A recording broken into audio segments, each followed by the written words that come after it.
I'm not gonna lie, y'all. Watching those last couple of Christmas movies for this series, it was like the Battle of Helm's Deep in the Two Towers, and that one orc has run in with that bomb, and the Helm's Deep wall has just exploded.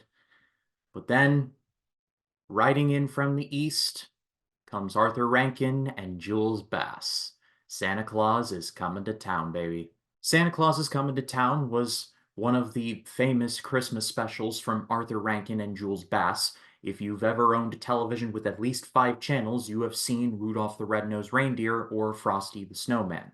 The special premiered in December of 1970 on ABC, and it starred, among others, Fred Astaire and Mickey Rooney. And it's basically Santa Claus's origin story as told through animation and song, and narrated by the incredible Fred Astaire. Rankin Bass Christmas specials are just Christmas classics at this point. They are woven into the DNA of Christmas content, pretty much. Like Rudolph and Frosty by themselves are played several times a year across many channels around December. Like they're just woven into the fabric at this point. They are baked into the cake.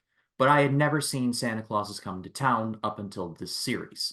Now that I've seen it, I honestly think it's delightful, and I can see why Rudolph and Frosty are more beloved, but I think Santa Claus is Coming to Town deserves to be in the conversation as well. This is Rankin Bass, which means stop motion animation. The process that they used for this special was called animagic. It was a technique created in Japan, and the animation looks absolutely fantastic.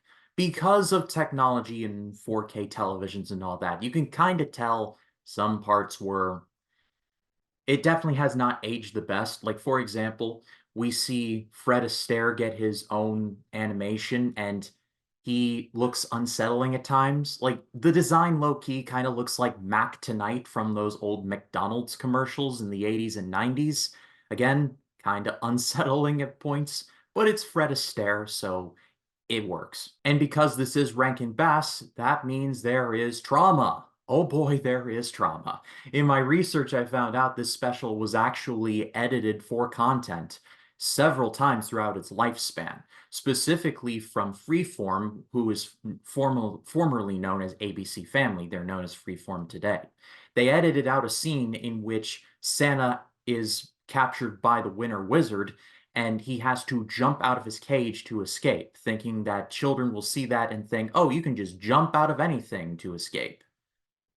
It's bizarre, but it was edited out for content reasons. Another scene that was edited was the villain, the Burgermeister Meisterburger. Yeah, that is the name of the villain, piling all of the toys into the somber town, gathering all the somber town kids, and then setting the toys on fire in front of them. Yeah. Boy, is he strict. From what I have researched, those scenes have been edited back in, and they were on my copy of the special that I watched on the home video release. So it's not like they're gone from history entirely. They were edited back in, but just, man, talk about TV specials in the 70s. They were just near the knuckle. This special, though, in all seriousness, is severely underrated. It's got great songs, it's got great animation, it's got a really good voice cast. Fred Astaire and Mickey Rooney make it worth the watch by itself. And the song Put One Foot in Front of the Other will be a bop in your head for the rest of the week. So check this special out if you have not.